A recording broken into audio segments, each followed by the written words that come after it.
He was a martial arts monster who reached the peak with nothing but his fists, until his own disciple betrayed him. After dying, he wakes up in a world ruled by levels, stats, and system windows. But unlike everyone else, he refuses to obey the rules of the tower. No leveling, no skills, no following the system. And the worst part, the goddess controlling this world looks exactly like the woman who betrayed him. Can a man who rejects the system completely destroy the tower itself through pure strength alone? The story began in an era of great turmoil, where strength decides everything. In this world of martial arts, there was someone who reached the pinnacle of martial mastery and conquered the world, and his name was Asura. A few seconds later, the warrior, sitting on a horse, approached and, turning his attention to Asura, noticed that he was still as mad as ever. He came here to sacrifice his life? Even, he couldn't stop an army of 100,000 alone. What was his plan? Asura asked. 100,000? What difference did it make how many there were? The warrior was surprised. What? The protagonist replied that, as long as he obsessed with numbers, he would never defeat him. The warrior spoke indignantly. His shamelessness knew no bounds. Then he gave the order to kill him. Numerous warriors behind him rushed forward straight at the protagonist. Although he came alone, unarmed, his power was capable of destroying everything. The next second, he concentrated energy in his fist, then delivered a powerful blow. The attacking warriors scattered in all directions, and Asura advanced. It was an incredible pressure. Such a powerful blow left a huge mark on the ground. Before its might, even the mightiest rulers who had dominated the era fell one after another. And finally, under the name of the Kingdom of Asura, he managed to unite the Celestial Empire. Sometime later, in the capital of the Kingdom of Asura, Muwal, the protagonist stood in one of the caves and the people gathered behind him knelt and began to congratulate him. Maya Wall, lowering her gaze, said, having defeated so many enemies and finally united the Middle Lands, he no longer has anything to fear in this land. He turned, looked at her, and ordered her to get to the point. Why had she summoned him to such a place? She looked up at him and added, as he knows, Lord, he is the only ruler to have united the Middle Lands through sheer force of arms. The title of greatest martial king befits him. But now even the title of God of War will not be enough. She rose to her feet, and directing a stream of energy behind her, added, so, to present a combat manuscript worthy of this glory, she invited him here today. The only one who can withstand the power of this manuscript is him, Asura. At that moment, a huge goblet appeared behind her, chains flying from its sides, and a red liquid concentrated in swirling rings above. MC extended his hand toward it and uttered, combat manuscript. The red liquid enveloped his hand, and then a few drops fell into the goblet. The next second, several magical chains shot forward from the liquid, beginning to bind the protagonist's limbs, and he looked on in bewilderment. The next second, Maya Wall declared that his tyranny had come to an end. From today on, the kingdom of Asura would belong to her. Resistance was futile. No matter how much power he had, he wouldn't be able to use it before this Muganchan. The protagonist frowned, then added that in that case he should accept. Before she could finish, the main character clenched his fists and asked, Maya Wall, had she forgotten who he was? Before her stood fate and doom itself. The next second, the chains shattered from his body, and his energy spread around him. Maya Wall then turned to her subordinates and shouted, why are they standing there? They must activate the Mugancheon barrier quickly. At that moment, the protagonist was already behind her, aiming his fist at her, but suddenly a red liquid began to concentrate around him. He stood in the center of the magical symbol, while cords of red substance bound his body. He screamed, what is this? And then a stream of red liquid scattered around him. After that, Maya Wall approached the magical symbol, remaining in the liquid, and looked at her reflection. After that, her subordinates knelt and shouted that they congratulated her, mistress. They welcomed the new ruler of the kingdom of Asura, and thus, the life of Asura, the supreme king who once conquered the world, came to an end. After a while, a system window appeared, stating that he had been summoned as a player. Does he wish to participate? The system asked, player, please. He must press the accept button quickly. But the next second,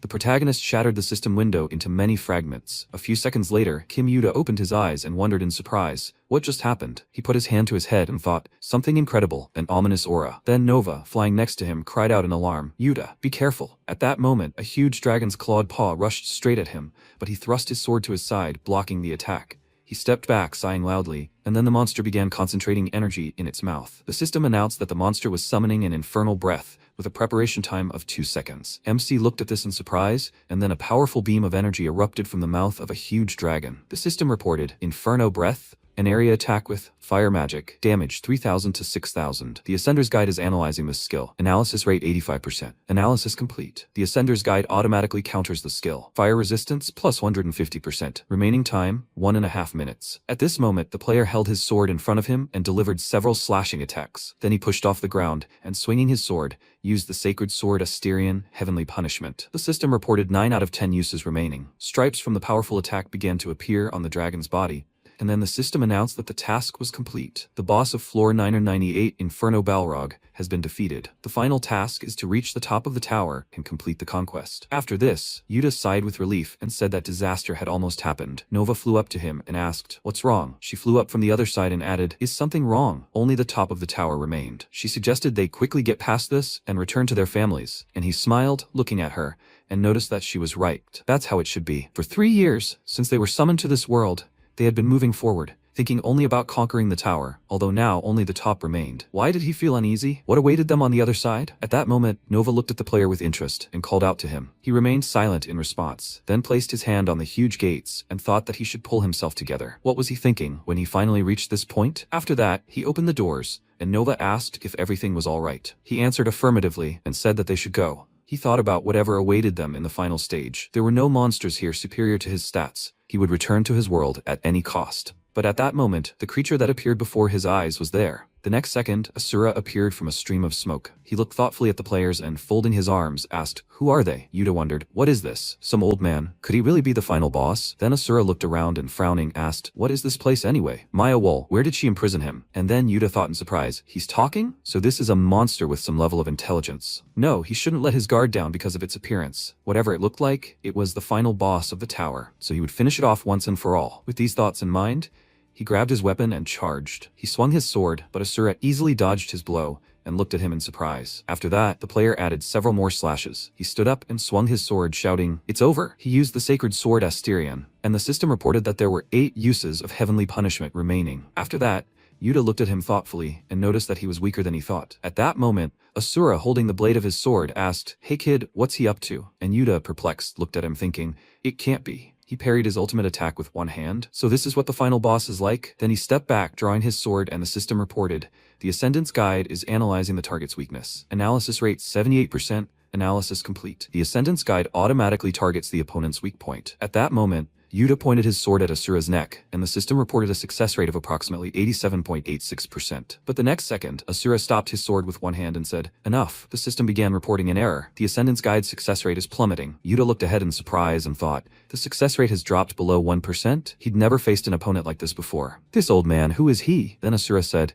"Hey, kid, you shouldn't be afraid. You won't cross fists with those not worth fighting." Yuta pointed his sword at him and was surprised. "What? What do you mean? He's not worth fighting?" And the protagonist folded his arms and said that with his current strength, even punching him would be a waste of time. He should be allowed to ask what the true nature of this place was. Yuta asked, "So that's what it was?" He thought he now understood why neither heavenly punishment nor the Ascendant's Guide worked. This place was supposed to test his true strength. Then he slung his sword over his shoulder and, laughing, said, "That's why his attacks weren't working. He hadn't known there was a hidden trick here. He needed to prove his true worth. This was a mechanism where he could only deal damage after completing a task. Then he would prove his resolve." With these words, he prepared to attack, and the system announced the activation of the Chosen Hero feature. All stats were increased to maximum for a set period. He shouted that they would see what he had to say about this. He charged and shouted, "The absolute maximum the stat system can give." At that moment, a system window appeared, confirming the increase in his stats. Asura looked at it in surprise and asked, "Strength and agility 999? The maximum." Then he became indignant. He dared measure his strength with such pathetic numbers. He clenched his fist, concentrated his energy into it, and added, "A world where people measure strength by looking at blue windows and numbers is disgusting beyond belief." Now he doesn't care what this place is. First, he will reshape his thinking. At that moment, Yuta screamed loudly, swinging his arm to strike, but the protagonist aimed his fist at his system window and said that first, he would deal with this disgusting blue window. He used the Asura High King School. From such a powerful blow, the system window shattered into pieces, and Yuta was thrown far back. He screamed loudly and the system began reporting an error. It also suffered serious damage. Yuta thought, "No, what the hell? This can't be." A stream of powerful energy erupted from the tower floor, and Yuta thought this was some kind of nonsense. The system reported that all saved stat data was being erased. System restore failed, system shutting down. Then the protagonist asked, "Does he understand now? True strength can't be measured by someone's sum. This pesky numbers game ends here, kid." At that moment, Yuta was level 1. He said he was wrong. 3 years ago, he was summoned to a mysterious tower. He climbed it with his comrades, but he was the only one who survived. Then he sat near the bars and, calling Nova, asked if they really conquered this tower. "Do you think they'll be able to return to their world?" The more he thinks about it, the stranger it becomes. They don't even know what dangers await them ahead, and they're simply told to climb when there are no guarantees. Isn't it natural to refuse? And Nova thoughtfully noted that he was right. Even if they climbed to the very top, returning to their world might be impossible. But the goddess Yeshua said that everything in this tower has a purpose. She is sure that his journey will also have meaning. In the present, Yuta propped himself up on his elbows, looked at the protagonist, and said, "Stats, inventory, quest window." He thought, this can't be happening. Had the stats windows really disappeared? He screamed in fear. System reboot. He thought, this just can't be happening. Then MC came closer and said, what a pity, he still can't escape this crazy numbers game. Those disgusting blue windows would never appear before him again. Yuta smiled awkwardly, his body trembling with fear, and he began to beg for mercy. In response, the protagonist said that he had already said that he had no interest in killing those unworthy of battle. He sat down opposite him and told him to first tell him what this place was, and what he needed to do to return to his real world. Yuta thought in surprise, the real world, so this man was a player too? Then he said that he didn't know how to return either. Only if you beat the final stage, there's no other way. The protagonist was surprised. Beat the final stage? What kind of nonsense is he talking about? And Yuta looked at him and thought, who is this guy? Did he just come here straight from the Middle Ages? Then he said, I'll explain it more simply. In short, he punched his hand and added that you just need to destroy this whole tower. MC asked, destroy the whole tower? And Yuta smiled and, getting to his feet, said, exactly. First and foremost, you need to destroy the whole tower, all the way to the very top, without leaving a single floor. So, if he's also a player, Grandpa, he should start with the quests. Then the protagonist said, how simple. In that case, he'll destroy this damn tower right now. With these words, he smiled, looking at his hand, and Yuta screamed in fear. What? He fell to the ground and screamed, no Grandpa, destroy the tower, not literally. But at that moment, the protagonist had already used King Asura's attack, a smashing attack. A powerful wave from the impact began to fall downwards, destroying floor after floor. Yuta flew down and screamed, hey, he has to wait, why the hell is he destroying the tower? The system started reporting an error. The tower was destroyed by an anomalous entity. Yuta screamed in fear as he fell and thought, this guy, who the hell is he? Destroying a tower with his bare hands, how is that even possible? At that moment, Nova flew up to him, and he was surprised to see her. Then she grabbed him by the hood, holding him suspended, and he asked, where was she? He already thought he would never see her again. In response, she apologized and explained that she was late because she went to get his sword, but he could forget it now. She suggested they just get out of here. Something terrible is about to happen. Yuta wondered, what terrible thing? What could be worse than this situation? But at that moment, he turned around and noticed a system window reporting an error, and an abnormal connection detected. A huge black hole appeared behind him, and the system reported that all data from the destroyed tower was being deleted. The remains of the tower began to be sucked into the black hole, and Yuta thought, what now? The tower debris is being sucked in? He doesn't know what kind of hole this is, but if it sucks them in, they're done for. Really done for. The system reported, warning, not enough space in the recycle bin. Data that hasn't been deleted will be discarded. The next second, the protagonist emerged from the black hole, folded his arms, sighed, and said, I think he stepped on something. Maybe he imagined it? By the way, why is nothing happening? He completely destroyed the tower, just like that kid said. Then he turned around, and Yuta shouted, he has to listen, Grandpa. That's not how you should have destroyed the tower. He doesn't care how strong he is. He's going to keep destroying everything in his path. Does he even have any idea what could happen? He then ran forward, but stopped abruptly, and a powerful stream of energy erupted from the black hole in front of him, rushing upward. Then they heard a voice. She thought the receiver had finally appeared, and this was just an uninvited guest. At that moment, Yeshua appeared in front of the protagonist, and he looked at her and asked if she was Maya Wall, and she put her hand to her face and asked, is it him, the insolent idiot who destroyed her tower? In anger, the protagonist clenched his teeth and screamed,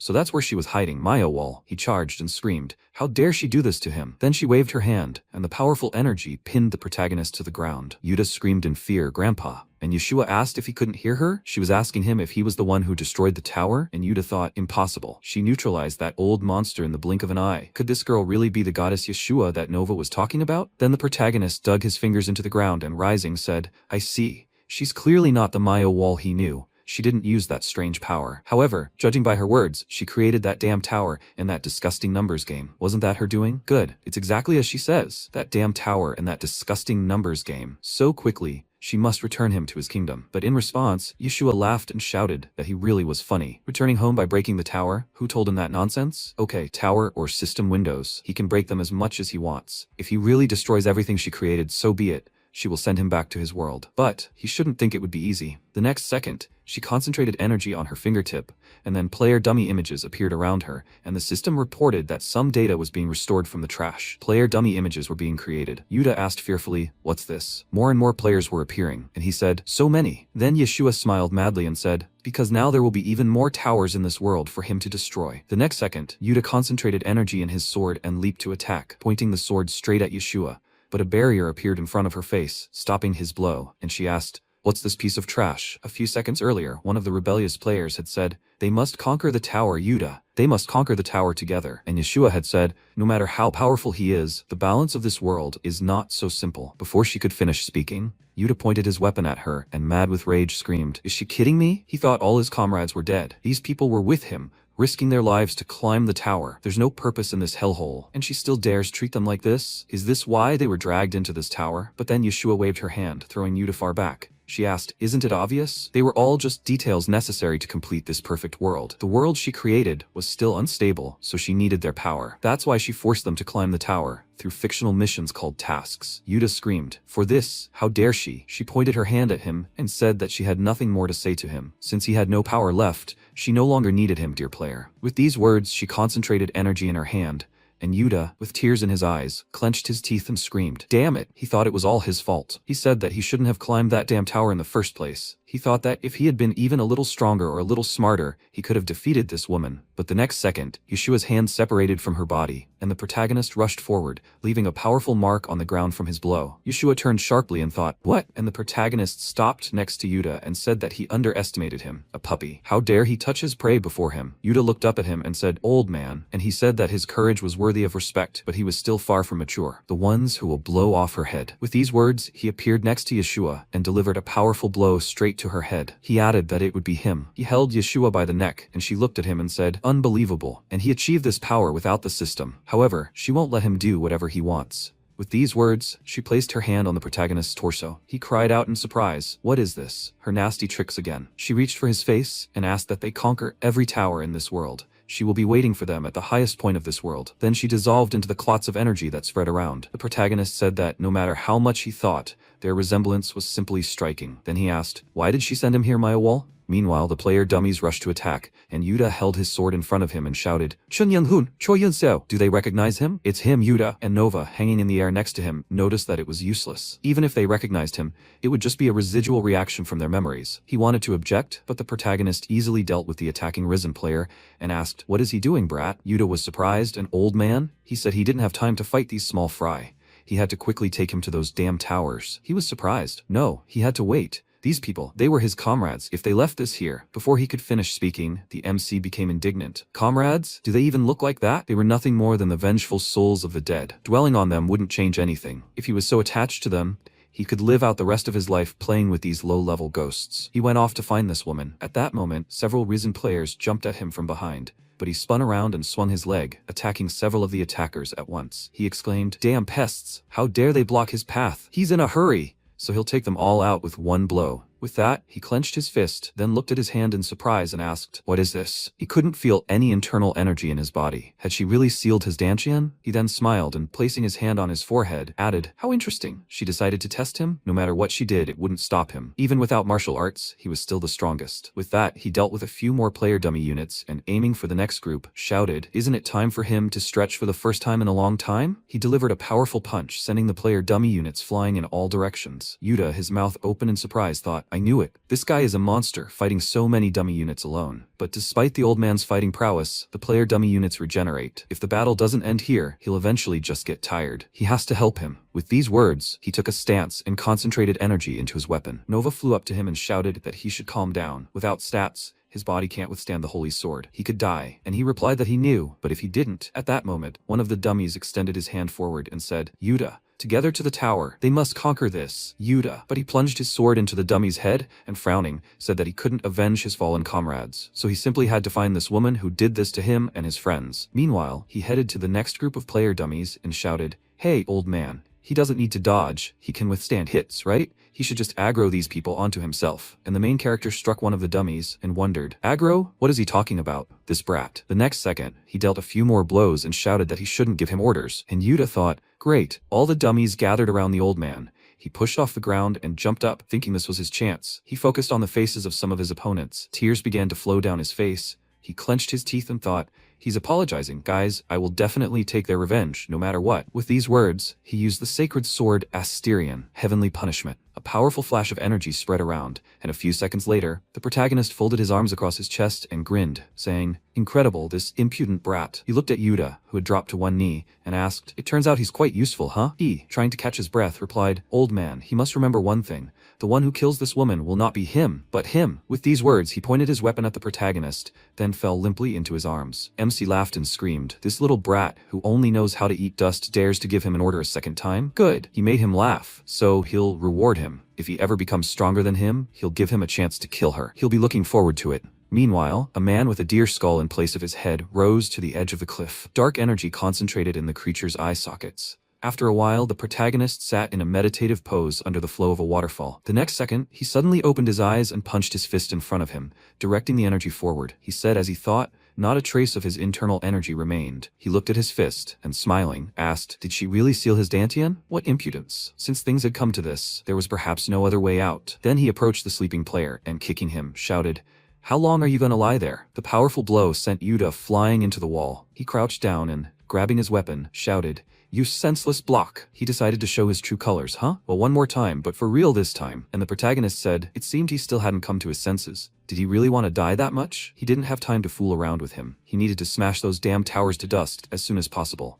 So he had to get up. In response, Yuta smiled and asked, "What? Why on earth would he go destroy a tower with him, old man? Instead of destroying it, he should start looking for that woman." In response, he shouted, "You damn idiot. He still hasn't understood anything? It's obvious she's hiding in one of those towers, because in this goddamn world there's nothing but them. If he destroys every tower, sooner or later he'll find and finish this game." Yuta muttered, "Okay?" He thought this guy was completely crazy. Then Nova leaned towards his ear and whispered, "Yuta? Frankly, she thinks this man is too dangerous. He managed to destroy his stat window in an instant. If they stick close to him, who knows what kind of disaster will happen." Before she could finish, MC turned around and asked, "Hey, little brats, what are they whispering about?" Nova screamed in fear, and he folded his arms and said that he wasn't going with them because he liked them. It's just that this kid's swordsmanship looks useful. Besides, don't they also want to catch that woman? However, their physical strength won't be enough to deal with her. From now on, he will make them stronger. Sometime later, near one of the towers, the protagonist took a few steps forward and said, "Finally here. Is that one of the towers she built?" He turned around slightly and added, "By the way, she's grown quite a bit in the last few days. With her current body, she might even be of use to him." At that moment, Nova appeared from a cloud of smoke and, taking a stance, thanked him. He added that she certainly had talent. If they had more time, he would teach her how to control internal energy. And she demonstrated the muscles of her arm and said, "No, what's he saying? It's all thanks to him, teacher." She laughed lightly, and the protagonist added, "But this little brat, when the hell is he going to come? To leave a simple servant behind? What a pathetic sight." At that moment, Yuta approached them with the last of his strength and said that they should wait a second. He thought they were crazy. How was he supposed to run with that log? What kind of boot camp was this? And why had Nova changed so much? She's become a completely different person. He can't even take a step anymore. Then he dropped to all fours and tried to catch his breath.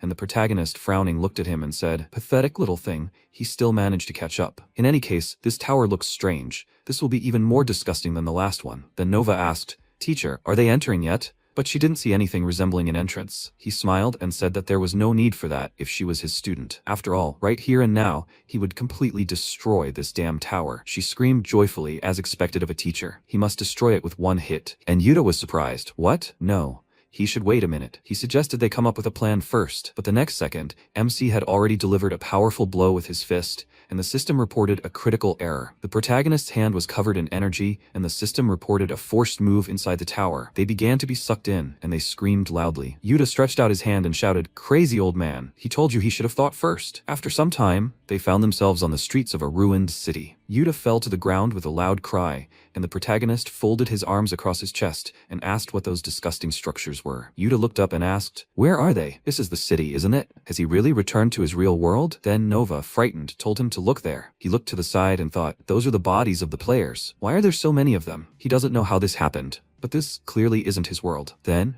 where the hell are they? They heard a voice. It must be responding to his call. The next second, energy began to erupt from the players' bodies. Yuta wondered if the souls of the dead were gathering in one place. Then a player rose into the air and said, "I wonder if these are the recently summoned players?" He immediately warned them not to even try to resist. No matter how much they struggled, only he, the king of ghosts, would reach the top of this tower. The next second, a huge skeleton appeared in front of him, thrusting its bony hand forward. Yuta thought in surprise, a skeleton? No, this thing is on another level. Then he shouted, "Old man, this is dangerous. He must quickly get out of the way." But the MC grinned and, clenching his fist, shouted, "And you call this lowly creature dangerous?" He thrust his fist forward, releasing powerful energy that scattered around. Then he turned around and, smiling, said, "Pathetic trash. He claims to be at the top at such a level? What impudence and stupidity. He is nothing but a coward hiding behind his monsters." Li Changwu looked at him and asked, "Is he hiding behind monsters?" At that moment, several more creatures appeared behind him, and he added, "What funny things is he saying?" He changed his mind. He must fight to the very end. He wants to test him and see how long he can last. Then the creatures moved to attack, and the protagonist asked, "Test him?" He thrust his right hand forward and added, "How dare a worthless creature like him test his king?" With these words he waved his hand, sending one of the creatures flying into the wall behind him, causing it to crack. Another creature followed, releasing magical chains that bound the protagonist's limbs. He looked at this in surprise, as a huge monster leaped at him from behind. But at that moment, several slashing attacks swept across the monster's body, and the protagonist said it felt ticklish. Then, the system reported the summoning of bone soldiers, as well as an abyssal horde. More undead began to appear from the magical symbols that appeared around them, and MC released energy, causing the monsters to scatter in all directions. One of the creatures was heading towards him from behind, but he punched it, and then the system reported the summoning of a bound ghost. He asked, "What is this?" Changwu appeared behind the protagonist and said that he didn't understand. He had neither stats nor skills, so where did such power come from? Then he pulled out his daggers and, frowning, said that he didn't need to answer. He would still absorb his soul. He used authority, the mark of death. He rushed forward, and at that moment, Nova and Yuta blocked the powerful streams of energy. Then Yuta looked ahead and thought, what kind of insane power was this? In a one-on-one fight? He was on equal terms with that old man, who even was he, and Nova shouted that he should run. Yuta, he doesn't look like a player. She doesn't know why, but she sensed the same energy from this man as from the goddess Yeshua. After some time, Changwu asked, "So this is the last soul? A troublesome guy, but now he has fulfilled his part of the contract with Yeshua." He extended his hand forward, concentrating his energy, and added, "Unknown player." He used soul absorption, and said that he would put his soul to good use. But the next second, the protagonist rushed forward, slaying several more creatures. He asked, did he say a goddess? Could he really be referring to the cursed woman who sealed his dantian? What luck, he was looking for just that. If he didn't want to die, he had to tell him. Changwu replied, "That's right, the latter couldn't be weak." However, he was mistaken about something. The one who would die in this tower wouldn't be him. With these words, he conjured several daggers around his body and aimed them straight at the protagonist, but he grinned, caught one of the daggers with his fingers, and then sent it back. At the last second, the player dodged, but several strands of his hair were cut off. Then he chuckled and remarked that he truly was strange. Well, there was no point in denying his strength anymore. He must prepare himself, for he would meet him like one. With these words, he used the authority of the armor of the god of death, Hades. The armor appeared on his hand, and the next second, he charged. He crossed his arms in front of him, then swung his weapon, shouting that they would see how he handled this. But MC leaned back, dodging his blow, and asked, "Is that all, boy?" He responded by shouting that he wasn't done yet. He kicked off the ground and flipped in the air, and the protagonist noticed that he was right. It wasn't over yet. He would show him the difference in their strength. He put his hand out in front of him, blocking the attack. A powerful energy exploded, and then Changwu jumped back, breathing heavily, and said that he really was strong. Well, he would tell him something. He said he was looking for the goddess Yeshua, right? She was the one who gave him this tower. However, he hadn't yet gained full control over it, so he made a pact with the goddess Yeshua. He must give her 10,000 player souls to be reborn as the tower's true heir. And now, at last, he had all the souls. With these words, he directed his energy at Nova. Yuta called out to her in alarm and thought, "Damn it, when did he manage it?" He shouted, "You bastard. What did he do to Nova?" He swung his weapon, but Changwu replied that he shouldn't interfere. A mere trifle. The next second, a monster appeared next to him and plunged its hand straight into his torso. And Changwu added, "Resistance is useless. He can't do anything." And then the system announced the quest, the heir's ritual. He had received the last 10,000th soul. All the tower's abilities will be unlocked soon. 1 minute and 4 seconds left until unlocking. And then the protagonist approached him and said, "I see. So he's a necromancer, controlling evil spirits." There were also those in his kingdom who used such base techniques. Oh, those vile idiots from the demonic cult. He didn't expect to see their techniques here. He then concentrated the energy in his hand and added that normally he would never use such dirty tricks. But he had crossed the line. Therefore, he would show him the proper execution of the technique. He must witness the power of true necromancy. He concentrated the energy even more, and souls began to fly toward him. And Changwu thought in surprise, the souls he had collected were transferring to him? This couldn't be happening. The system didn't allow for that. Then the souls of Nova and Yuta appeared before the protagonist. He told them to have fun, boys. Now they could beat up this idiot. The next second, Changwu looked at his hands in surprise and shouted, "What happened? Did he die?" Then he turned his gaze to the protagonist and shouted, "He did all this, right? He has to give him back his body right now." He frowned and looked at him, asking, Are you seriously blaming him for this? If it weren't for him, he would have remained a body. It wasn't because of him that their souls left their bodies. It was all his fault. That idiot used his spiritual art to turn their souls into puppets. So he used his own power to intercept his technique. Basically, he separated their souls from their flesh to allow them to heal. So stop whining, they should just follow him. He managed to steal enough souls from him that he's no longer a danger. Then Yuta thought, even if it was the work of spiritual power, he doesn't feel like anything has changed within him. The protagonist then added, now they must show him the true power of profound arts. In response, Changwu stepped forward and asked, he thinks that if he steals a couple of souls, he can defeat him? He shouldn't be talking nonsense. He doesn't know how he managed to steal them, but the souls he captured were just a drop in the ocean. The true power of profound arts, he says? He shouldn't make him laugh. He only has 2 people behind him. The protagonist chuckled. Only 2? He still measures power with such measly numbers. At that moment, Yuta swung his weapon and destroyed one of the summoned creatures with a single swing. Changwu wondered in surprise, where did such power come from? Where did this sudden surge of energy come from? Just a moment ago, he was on the verge of death. Several creatures headed toward Nova, and Yuta frowned and loudly calling her, wondered if she hadn't yet regained consciousness. The next second, a powerful stream of energy pierced the monster's head. Nova, with her hand pointing forward, looked at this in surprise and asked, what? Yuta asked, is she okay? It seemed she really had become stronger thanks to these profound arts. But if they continued like this, it would never end. He looked at the crowd of undead heading towards them, and then Changwu looked at the system window. The protagonist told him to listen carefully. If they wanted to end this, they needed to break that nasty window. However, his Dantian was currently sealed, so he couldn't use Chi Blast. Breaking it wouldn't be easy. Yuta asked, but there's a way out, right? Even if it was sealed, he could still use profound arts. MC clenched his fist and noticed that it was true. Even if he couldn't use his internal chi, drawing from outside was a piece of cake for him. The main thing was that there was enough energy around. Then he could manifest power equal to Chi Blast. He then looked at Nova and said, it's nothing. She must give him her soul. She asked in response, excuse me? After a while, the system reported a warning. He hadn't collected enough souls. He must collect more souls to complete the quest. Changwu looked at this and said indignantly, he has to waste them again, and all because of these damn parasites. Well, he could always collect more. The main thing now was to deal with these scoundrels. He pointed his hand forward and added, his souls. They must answer his call and sweep away all enemies in their path. Then the protagonist said, hey little one, he must remember, he only has one chance. He must trust him, and put all his strength into this strike. He must pave the way for them to reach him. And Yuta, concentrating energy in his weapon, told him not to worry. He certainly didn't trust him, old man, but for Nova and himself, he would definitely open this path. With a loud cry, he rushed forward and used the sacred sword Asterion, the heavenly blade, horizontal slash. And Changwu, looking at this, said, what fools, wasting all their strength on destroying cannon fodder. He smirked and said it was useless. It wasn't enough to deal with his entire army. The next second, MC appeared in front of him and said, just as he thought, he was a common coward. He noticed that every time one of the damn spirits died, he took out that blue window to check the score. His boring spiritual arts were over. It was all over. The next second, he used the king's style, the Asura fist. A powerful energy erupted from his fist, smashing Changwu's system window to pieces. He thought, this can't be happening. Impossible. Everything he had painstakingly built was destroyed in an instant. This can't be happening. His status window and power, his world. The system reported an error. The data of the souls registered in the system was corrupted. All of this will be deleted without a trace. The succession ritual quest failed. A few seconds later, Yuta, with a loud sigh, rose to his feet and holding his body was surprised. What? He returned to his body? He opened his eyes in surprise and thought, the old man was right. It was completely healed. He just can't stop wondering, who the hell is this old man? Does he even have a limit? Then Changwu grabbed his head and screamed madly. No. This is wrong. Please, he begs. It can't end like this. This is all because of them. Idiots. Now he has lost the only way to save the world he lived in from destruction. They took everything from him. A little earlier, Changwu was walking down the street listening to music on his headphones. At some point, he felt something unusual. He moved the earphone away from his ear and then noticed several black holes appearing in the sky. His face turned pale with horror.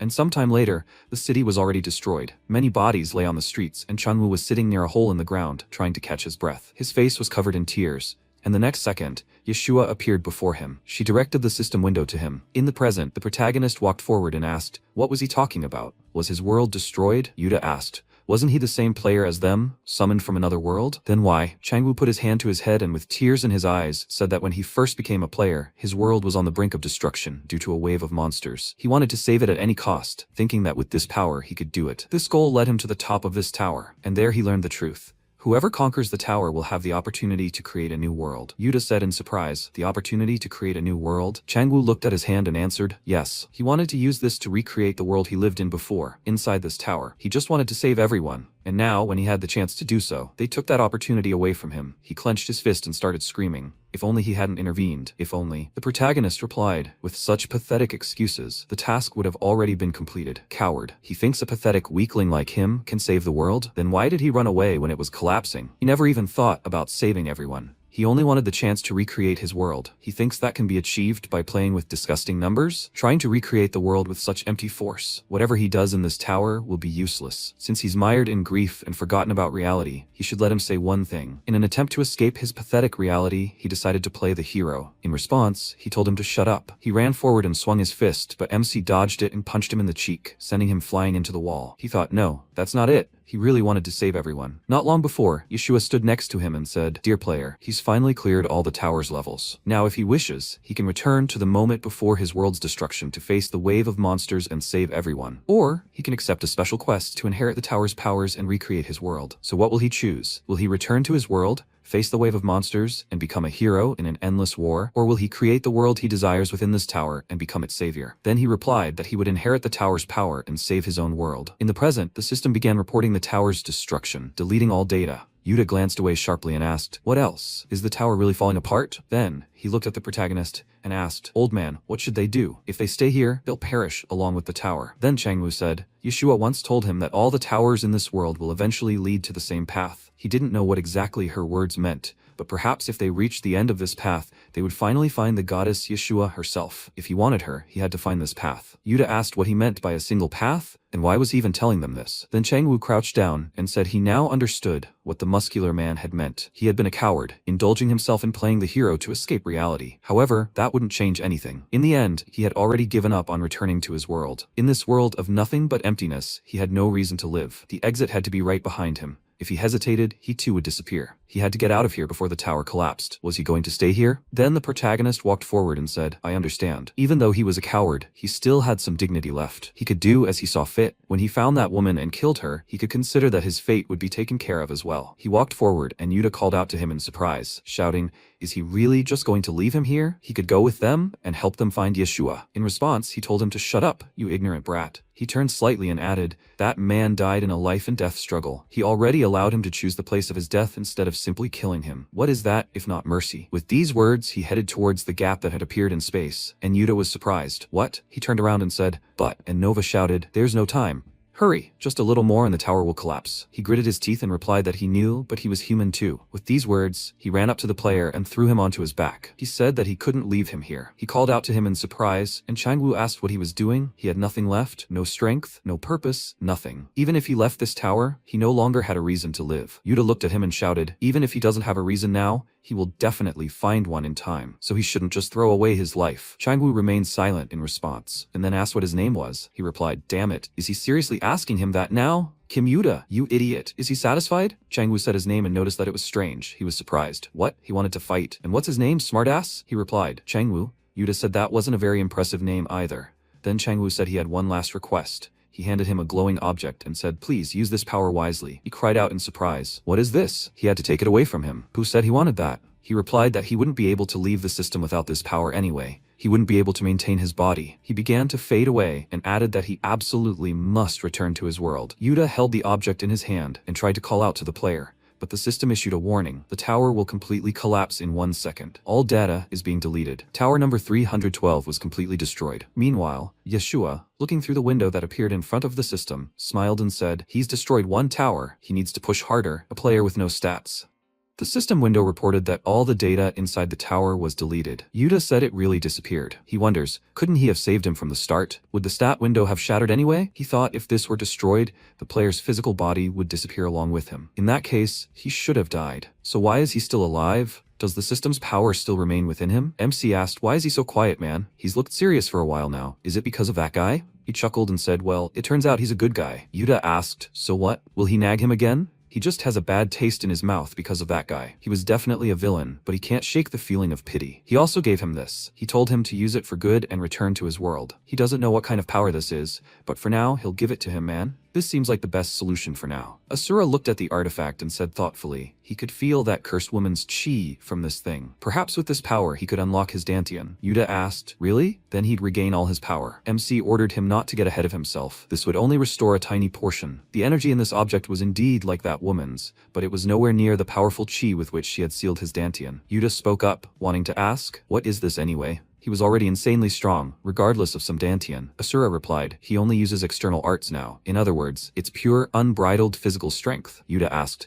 so he's been fighting with physical strength all this time? Nova said, he's definitely a monster. Asura said, and if he restores his dantian, he'll be able to use internal arts. They require the power of chi flowing through the body to manifest power beyond external arts. Yuta asked again, internal arts? Is it some kind of magic skill or something? He thought, if you look at it that way, this old man was so strong even without a stat window. Power capable of destroying an entire tower. If he had stats, how high would they be? Nova asked, Yuta, what was he thinking about? He replied, he was just thinking about what his strength would look like if it were transferred into stats. MC punched him in the head and asked, is he still holding on to those windows and numbers? Yuta turned around and said, what keen hearing he has. Then, what is this power he always talks about? Asura replied, what nonsense. True strength is the result of blood, sweat, and tears shed during training and effort. He clenched his fist and ordered everyone to listen carefully. To achieve such power, he dealt 1,000 blows daily.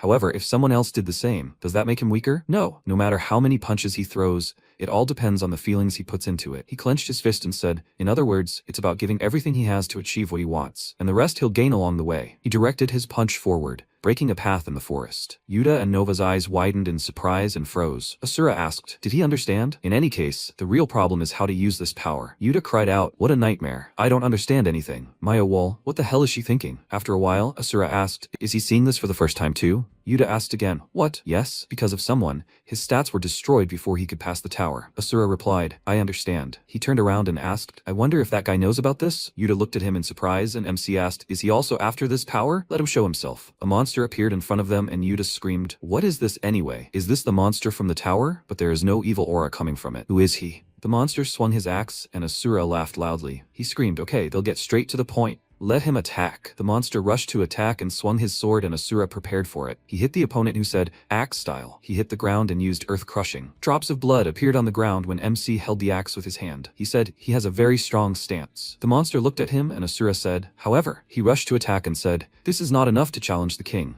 He hit the monster with his fist and slammed it into the ground. MC turned around and said, he'll have to try harder. The monster said, he will not forgive him. Never forgive. Yuta screamed in fear. This man. The girl in the robe frowned and asked why they all destroyed her tower. Yuta apologized. They really did destroy the tower, but he won't say it was theirs. The girl irritatedly ordered him not to play dumb. She saw with her own eyes how they destroyed the tower. What is their goal? Why are they doing this? If it weren't for those idiots, she wouldn't have been wandering around this deserted world for 2 whole years. If it weren't for them, she would have been in her world a long time ago. MC hit her on the head with his hand and said, this loser talks too much. Yuta looked at him fearfully and asked for forgiveness. After a while, Kalina apologized. She almost hurt him by mistake. Really, let him forgive her. Yuta laughed lightly and said, it's okay. Anyone would misunderstand in such a situation. Please, let her get up. And yet, it's simply incredible to reach the top of a tower with such stats. Kalina, can you look at her stats window again? She replied, yes, right now. Kalina opened the system window and said, here. The system window reported that Kalina was at level 86. Her stats were equal to 1 point. Yuta thought, he still can't believe it. How did she get to the top with such stats? She just leveled up and didn't touch her stats at all. How is that possible? Is she a monster too? Like that old man? Yuta said, so she's saying there was nothing at the top of the tower? Kalina replied, yes, not even normal monsters were visible. Instead, insufficient stats. With that message, the tower began to disappear. Yuta said, an error occurred because there weren't enough stats. As he thought, it must be Yeshua's doing. Kalina asked again, Yeshua? Yuta said, it's the creature that gave them these stats windows and summoned them here. They're looking for her to find out how to get back home. Kalina said, by the way, what's he doing there? MC was sitting off to the side, releasing mana. Yuta replied, he had no idea. The artifact began to rise into the air and glow, when suddenly a huge explosion occurred. Yuta asked, what was that? Chains were embedded in MC's body, and Yuta thought the recovery effects, shining from just one dantian. He grabbed his head and thought, his head. He imagined the attack on the castle. A creature with tentacles towered over the city, and Yeshua screamed in fear. No, Yuta wondered what memories these were. A familiar face. Asura looked around and said, his internal energy has finally begun to flow. but it's still not enough. He needs more power to break the seal on the Dantian itself. So she's saying he should use this power to break the seal she placed on him? Interesting. He thinks he's finally found a way to get his power back. As long as he uses this energy, he will gradually restore his Dantian. He turned around and told him to hurry. It's time for them to head to the next tower, young one. Yuta approached him and said, old man, not every tower has the power of a successor, right? There might be some where there's no one left. A voice rang out. No, she knows the way. Yuta turned around and asked, Nova? What happened to her appearance? She replied, she doesn't know how it happened, but now she feels where the forces that make up this world are directed. She released mana forward and asked to be their guide to their next destination, where the successor is. After a while, Graydon walked through the castle and said, Bloody Windfields, farmland designed by the Demon King himself, collects a monthly tax on the harvest for maintenance, and the Dark Mine plans to deliver 1 gold bar every month on schedule. The ruler thought for a moment and laughed, saying, excellent. At this rate, they'll soon reach 1 million. Graydon, he's been working a lot lately, so let him go and rest. Graydon said, however, something strange had happened. Belzar asked, what do you mean? Graydon replied, when a soldier patrolled the eastern wall, he discovered a mysterious group there. It hasn't been confirmed yet, but based on his own guess about their identity, it seems a new group of heroes has appeared in the Demon Kingdom. Belzar asked, is that so? These idiots still haven't come to their senses. Well, never mind. Let them come, he said. Whoever they are, he wouldn't let them set foot in his castle. The system window reported, player Collins stats confirmed. System code accepted. Transfer to tower number 8. The group moved and Yuta asked in surprise, so you can enter the tower anyway? He admits, having statistics in this world makes life a lot easier. Asura said, pathetic brat, is he still dependent on that blue window?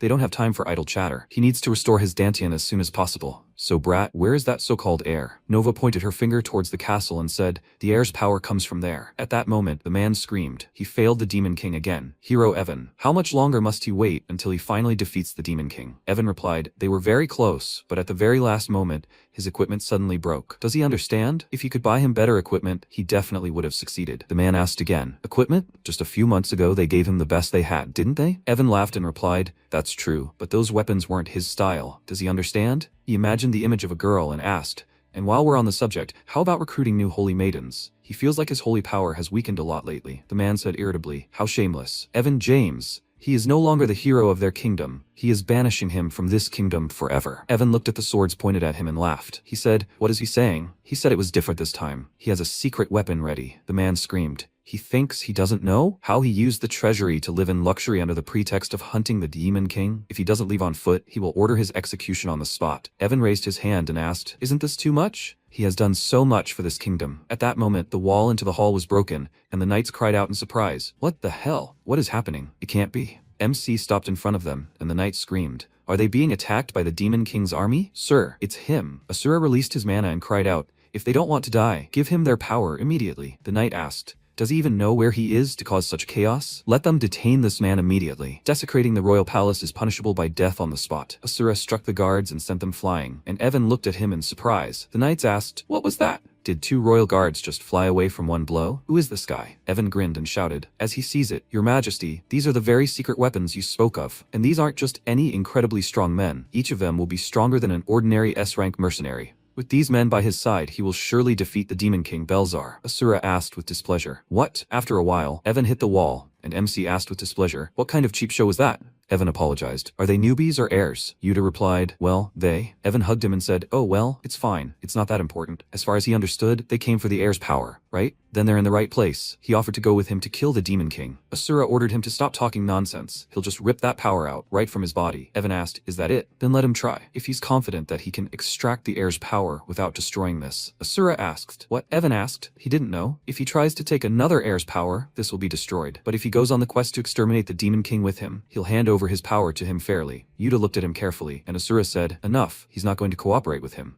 Yuta said, sir, let him wait a second. It might be true. He didn't steal Li Chenwu's power. He gave it to him willingly. Evan shook his hand and said, he's reasonable, right? He didn't even introduce himself. It's nice to meet you. His name is Evan. Yuta introduced himself in return and said, but how does he know that you can't take the heir's power by force? Evan interrupted him and said, one way or another. What about the others? He looked at MC and asked, did they come to an agreement? Kalina replied that she didn't really trust him, but it seemed they had no choice. What did he think? Asura frowned and said that if he tried to cheat, he would break his neck on the spot. Evan laughed and said, fine. Well, since they had all come to an agreement, he offered to equip them first. After a while, Yuta asked, so this is the demon realm, where their king lives? It's much more spacious here than he imagined. Evan cried out, great, it's time to go kill the demon king. Asura took off his armor, and Evan asked, puzzled, what he was doing. Asura replied, these rags will only get in the way. Evan replied, oh well, they were expensive though. He didn't need it either? Kalina replied, no, she liked it. MC said, stop wasting time. Where's the Demon King? Evan replied, in worlds like this where there are heroes, you usually need to at least reach the Demon King's castle. At that moment, missiles were fired in their direction and Yuta asked, what are those? Are those missiles? They screamed. Stop! Starting with that, that's pure fraud. At that moment Belzar said, stupid hero. He never learned anything. This time, he'll finish him off once and for all. His greatest masterpiece, the anti-hero hybrid, the latest fully armed absolute stronghold, the Demon King's castle. He'll crush him to dust, Evan. He selected targets on the system window and fired missiles. Yuta asked, what the hell are those? Are those missiles? He asked them to wait. Starting with that, that's pure fraud. Evan released his mana and rushed forward. He held up a block in front of everyone, repelling the missile attack. The system window reported,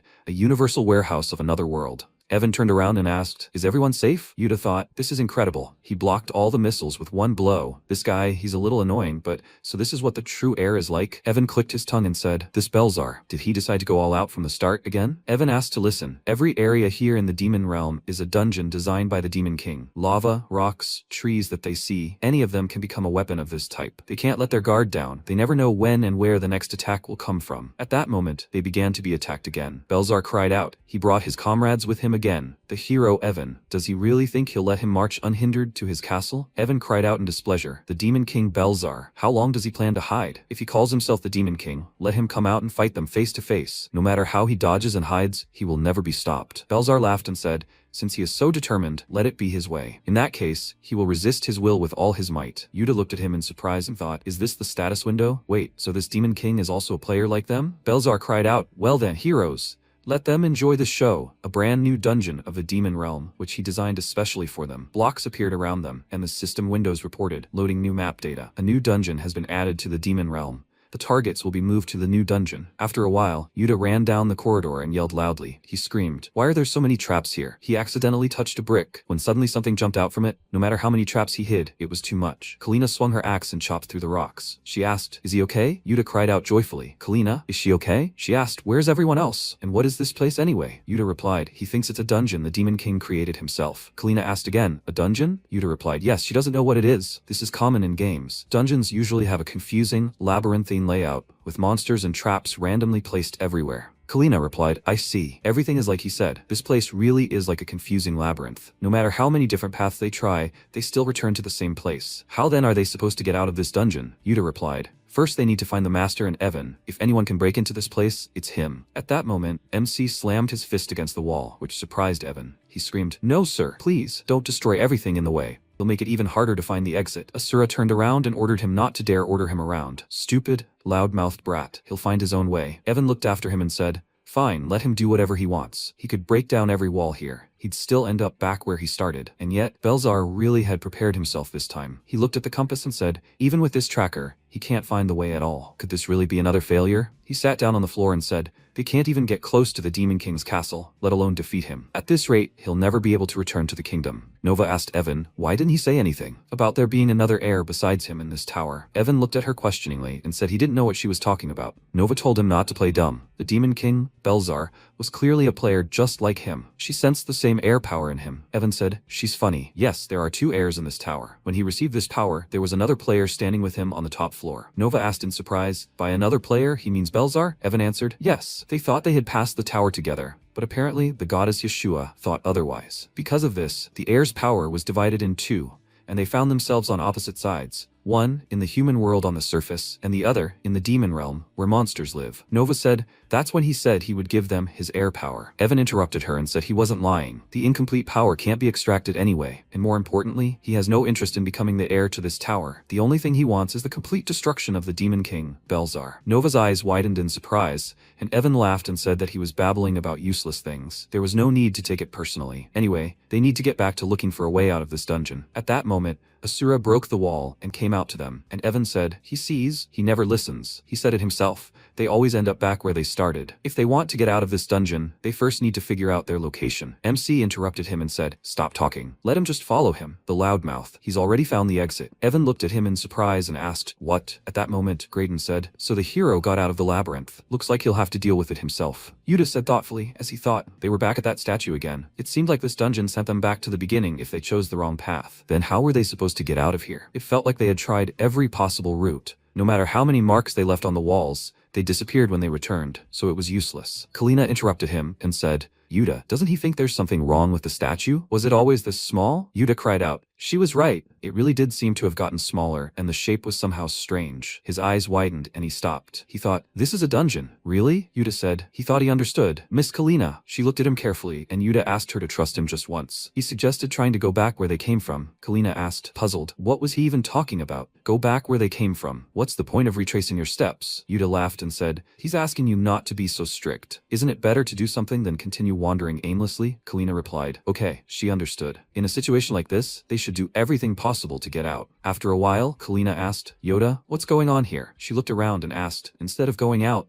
they're back in this place again." Yuta smiled happily and thought, he knew it. Everything happened as he thought. He replied, "No, it's not like that. It seems like it's the same place, but they've actually moved one step forward. Miss Kalina, let her look over there." Kalina turned around and cried out in surprise, "That's it! Are the torches lit?" Yuta replied, "Until they're all lit, they'll continue searching for anomalies in this dungeon." Kalina asked, "What?" She asked him to wait and explain everything properly. "What exactly does he mean by anomalies?" Yuta replied, "To put it simply, it's something that has changed in the dungeon compared to its usual appearance. For example, traps that weren't there before might suddenly appear, or the dungeon's structure might change strangely somewhere." All of this was one single anomaly. The rules are very simple. If there are no anomalies, they move forward. If they detect an anomaly, they immediately turn back. And until all those torches are lit, they just need to repeat this. Kalina asked again, "Really?" She doesn't quite understand what he's talking about, but does that mean they'll be able to get out? Yuta laughed and said, "Yes, please, let her not worry. He's played this kind of game a lot, so let her trust him and follow him." After a while, a passage appeared in front of them and Yuta shouted joyfully.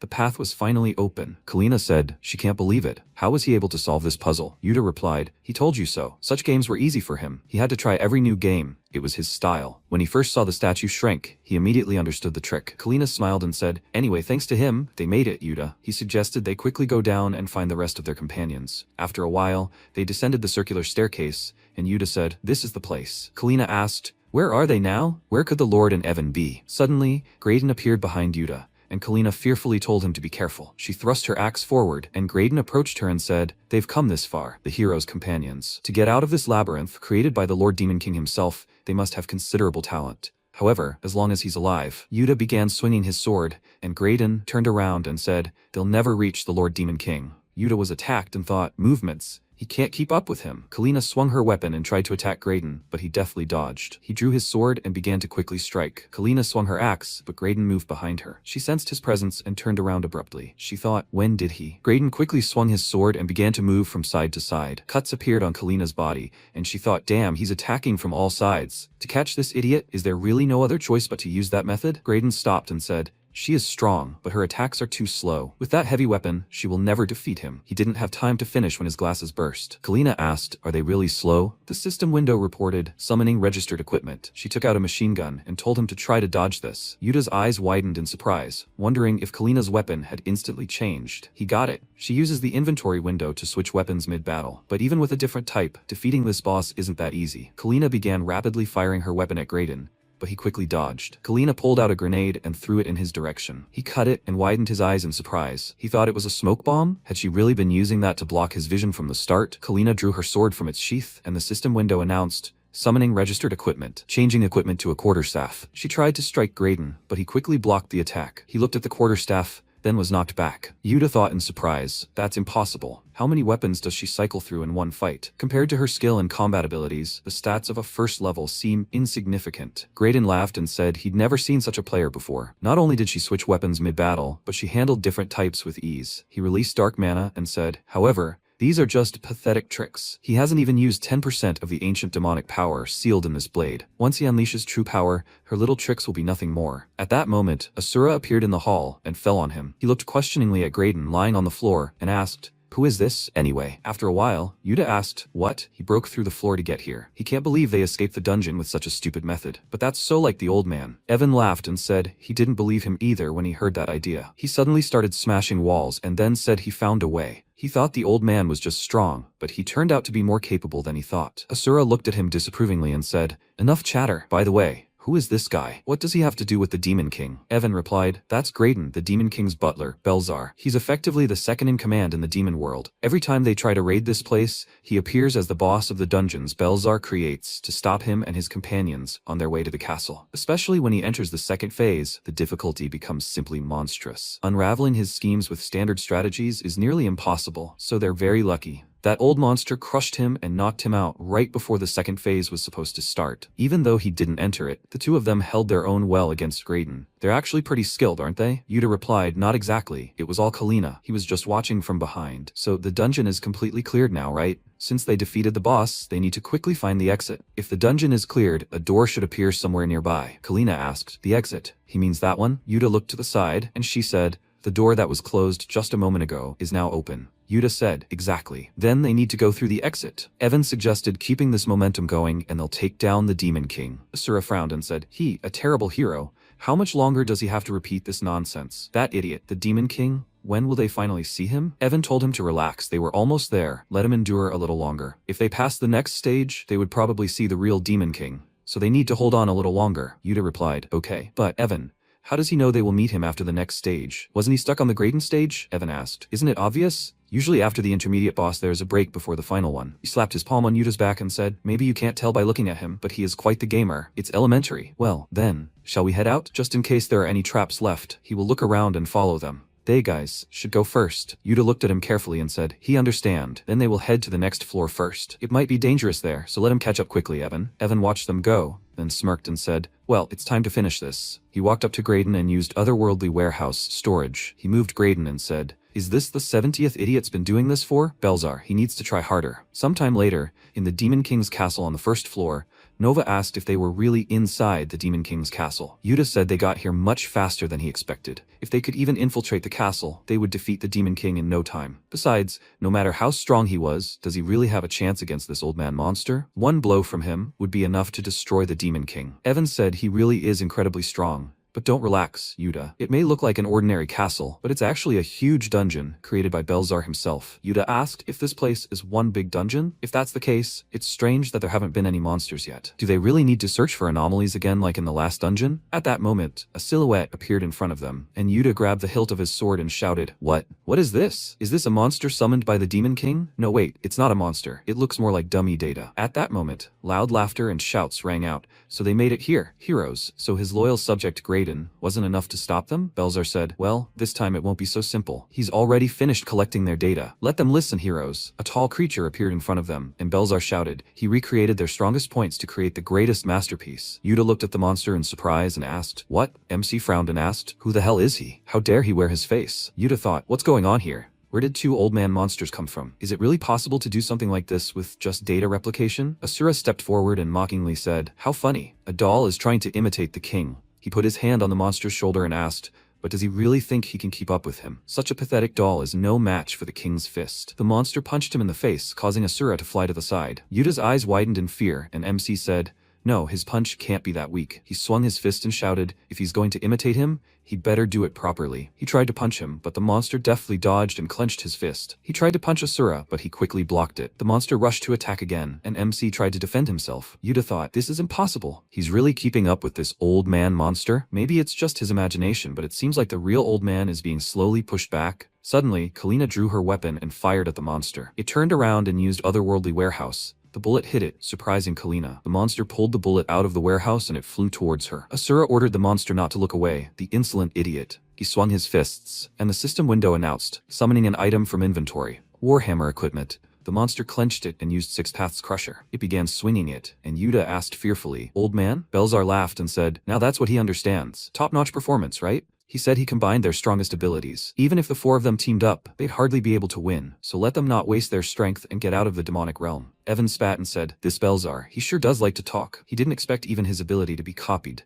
Apparently, he hadn't been sitting idly by all this time. Evan ordered the old man to come to his senses. He's not dead yet, is he hopeful? As the Demon King said, they can only win if they work together. Asura said, how interesting, he said. He actually dares to imitate this body's martial arts. He stood up and said, he doesn't know what trick he's using to imitate it, but it's quite an intriguing talent. In that case, the King of Fists, Asura style. He ordered them to try copying this technique as well. MC released mana forward and used Annihilation. He charged at the monster and deflected its arm. The creature created the Holy Sword Asterion, summoning. Yuta's eyes widened in surprise and he thought, what? Wait, that's his skill, right? The monster struck with the Holy Sword Asterion, and MC clenched his fist and used Heavenly Punishment. He began to quickly attack and said, as he thought, it is incredibly weak. The internal energy in his Dantian is still too little to manifest a perfect surge. Well, for a simple doll, this should be enough. The monster stepped forward and the system window reported, error, critical damage detected, final defense system activated, forced maximum mode. Bright mana illuminated the hall, and Yuta's eyes widened in surprise and thought, final defense system? Is it really entering the second phase? Asura looked at the monster and said, what a persistent doll. Does it want to fight one last time before death? The monster covered itself in mana and rushed into battle. The system window reported, summon item from inventory, equipment, battle axe. Axe style, Earth Crusher. It leaped into the air and swung it, and MC clenched his fist and used destruction. The monster's body shattered into pieces and the system window reported, warning. More than 50% of the data was corrupted. Error. Data recovery impossible. Asura grabbed the monster by the head and slammed it to the floor, and the system window reported, error. Error. The defense system has been neutralized due to a serious error. The system is being completely destroyed. MC said, enough of this imitation. Let it go away, you piece of trash. After some time, Belzar sat in the castle and looked at the system window. It reported an error. A critical error has occurred. The dungeon boss summoned by the player disappears. Belzar frowned in displeasure and asked, what the hell? What kind of crazy technique is this? He not only broke the dungeon structure, but also disabled the defense system. He chuckled and said, as expected, it won't be easy. Where did he even find such a monster? But he prepared more than just this to stop him, Evan. This time he will destroy his plans with his own hands. At that moment, Evan said, they have finally made it. Here it is, the entrance to the final stage where the Demon King awaits them. Can they see? What did he say? He said they'd get there in no time if they just kept moving forward. He smiled and said, of course, without the old man who killed all the monsters with one blow,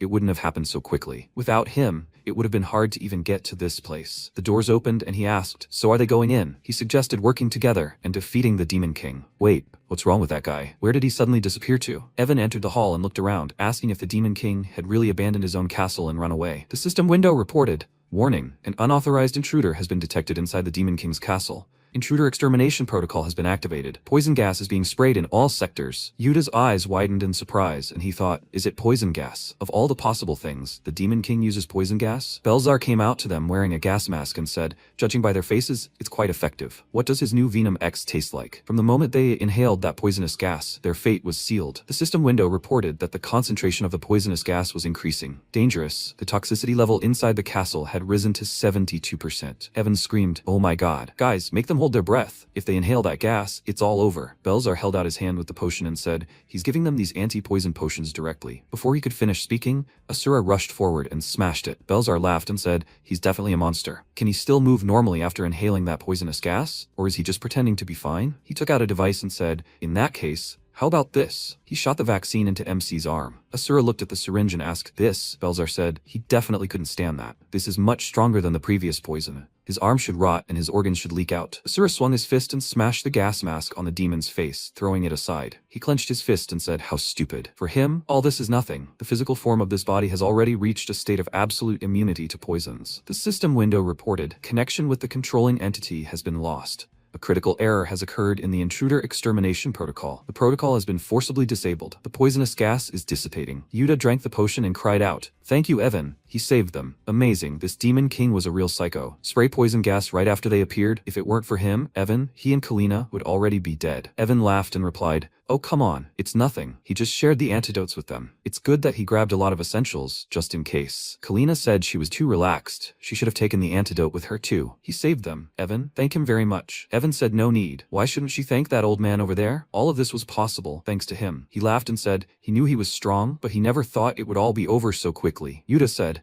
this is some kind of speed run. Asura frowned and asked, hasn't he forgotten about their deal, Chatterbox? He dealt with the Demon King, just like he wanted, and now let him give him this power. Evan smirked and replied, of course he hasn't forgotten. Who does he take him for? As soon as he presses the quest completion button, he will receive the heir's power, so don't worry. Well, it's time to put an end to this tedious quest. Yes? The system window reported, The concentration of poisonous gas is increasing. Complete the quest? Yes or no? Evan winked and said he no longer believed that this day would ever come. Does he even realize how much effort he put into completing this quest? He had to find new companions every time since the Demon King kept changing the dungeon mechanics. And don't even get him started on the difficulty of the boss fight. Just remembering that Butler gives him PTSD. He almost grew old trying to take over that castle. Yuta asked, puzzled, Evan? He understands it was hard for him, but could he please press the end button already? Evan said, on the other hand, it wasn't all that bad. Everyone in the village considered him a hero. This title allowed him to take whatever he wanted from the royal treasury. Expensive equipment, money. He used his divine power as an excuse to hang out with beautiful saints. It was so much fun. If he ended the quests now, all those luxuries would disappear. And wouldn't that be a waste? He suggested doing it this way instead. Since ending the quest was so sad, he suggested starting over from the beginning. The system window reported that the heir refused to complete the quest. The quest Ritual of Inheritance enters the third hidden route. All tower data, except for the heir, will be reset. Remaining time, 1 minute. Yuta asked for forgiveness? What is he even talking about? After all this, he wants to start over? But why? Evan said he felt sorry for them, guys, but he loved living in this tower too much to just let it collapse. So if possible, he would like to live like this for the rest of his life. However, it is practically impossible. If the quest is not completed in time, victory will automatically be counted for the Demon King. So he found a way to intentionally cause a bug in the quest. He can constantly reset the tower. Their data will also soon disappear.